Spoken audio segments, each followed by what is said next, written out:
Friends, você sabia que função do primeiro grau aparece em vestibular e concursos direto? Então, eu vou explicar para você de uma forma fácil e rápida, que é que eu explico aos alunos no presencial. Eu falo assim, Friends, eu tenho R$50 no bolso, porém, a cada vez que você levantar e for ao banheiro, falo com o Friends só. A cada vez que você levantar para ir no banheiro, você me dá R$2. Qual é o valor que eu vou embora ao final da aula? Primeira coisa, vai ter o V de valor e vai ter o N do número de vezes que o Friends for ao banheiro.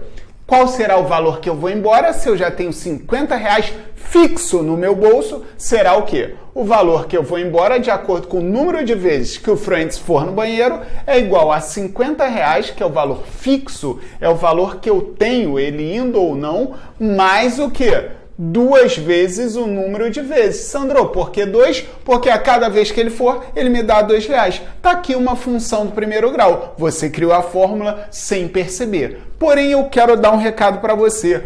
Qual é o nome desse valor que acompanha a incógnita? Esse valor é o coeficiente angular. Sandro, mas no Enem e no concurso não caiu coeficiente angular, não. No Enem e no concurso, sabe o que caiu para mim? Caiu taxa de variação. Pode isso? Óbvio que pode, friends.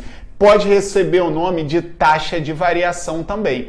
E essa taxa de variação pode ser crescente ou decrescente. Ah, Sandro, entendi. Se for positivo, crescente, exatamente. Cada vez que ele for ao banheiro, o valor do meu bolso cresce. E se for negativo, decrescente, exatamente. Um exemplo, se eu falar um palavrão, eu pago R$2. Falei um palavrão, pago R$2. Óbvio que eu não vou pagar, mas isso seria o quê? Menos 2. Sairia R$2 no meu bolso de acordo com o número de palavrões que eu falasse. Pegou?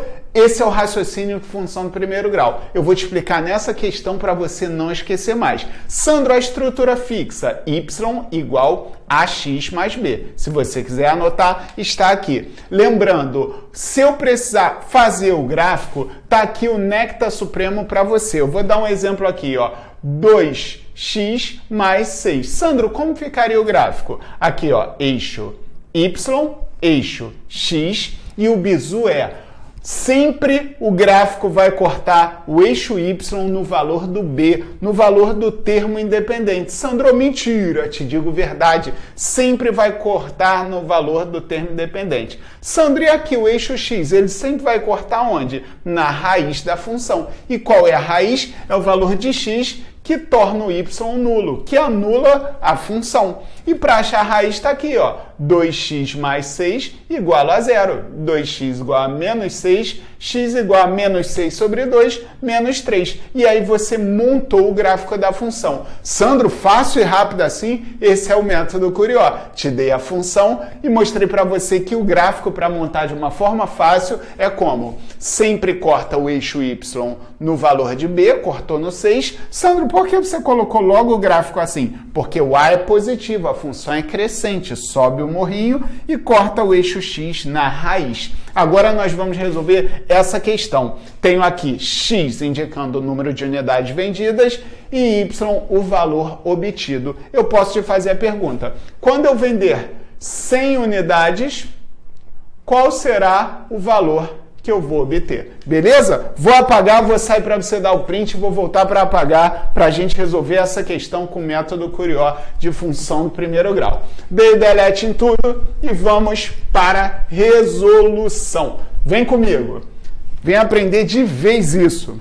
Sandro, qual é o bizu que você me dá para eu não errar essa questão de função do primeiro grau?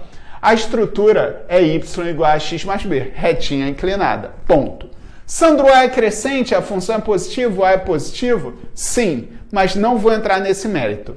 Para eu dizer quem é o valor de y quando x for 100, é necessário montar a lei da função, a estrutura da função. Isso é o mais pedido em concursos e vestibulares. Ele te dá 2 pontos do gráfico e a partir desses 2 pontos eu consigo achar o coeficiente angular e o coeficiente linear.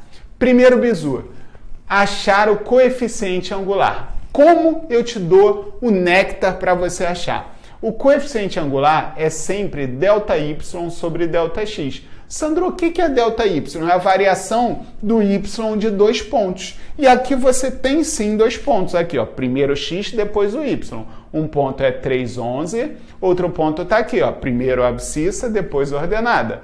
10 e 25. Ah, Sandro, entendi. ΔY é o y de um ponto menos o y do outro. Exatamente isso. ΔY, 25 menos 11. E o ΔX, Sandro? 10 menos 3. Sandro, se eu quisesse pegar 11 menos 25, eu poderia? Poderia, desde que você pegasse o 3 menos 10. Tem que respeitar a ordem. Eu gosto de fazer o maior menos o menor. Foi, e aqui, consequentemente, 10 menos 3. E aí eu obtenho o meu coeficiente angular.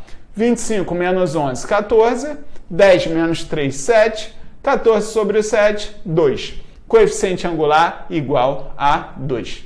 Sandro, para achar o coeficiente linear, fica o bizu. Se o gráfico cortasse aqui em um valor, você já colocaria o valor que o gráfico corta direto aqui. Você já teria achado. Porém, não aconteceu. Vou achar. Como? Y é igual a AX mais B. Perfeito? Agora eu já tenho a estrutura, faltando o coeficiente linear. Como eu vou achar ele? Só substituir qualquer um dos 2 pontos na função. Sandro, qualquer um? Qualquer um. Vou jogar esse daqui, ó. Obviamente, o y eu vou chamar de 25 e o x eu vou chamar de 10, tá? Mais b. Acabou. 25 menos 20, 5, igual a b. Acabou. 25 menos 25. Sandro, rápido assim? Já foi. Ficou aqui, ó. Y igual a AX mais b. E aí, eu faço o quê? Ele me pede aqui, ó, sendo 100 unidades vendidas, qual o valor, qual é o y que eu vou obter? Substituo aqui, ó, o y é igual a 2 vezes 100 mais 5. Y é igual a R$205, o valor que eu vou obter vendendo 100 unidades. E esse é o método Curió, função do primeiro grau já foi. Você agora só falta fazer parte da plataforma, ingressar na turma para decolar e conseguir a sua aprovação. Te espero lá, rumo ao topo, dá o print, o quadro é seu.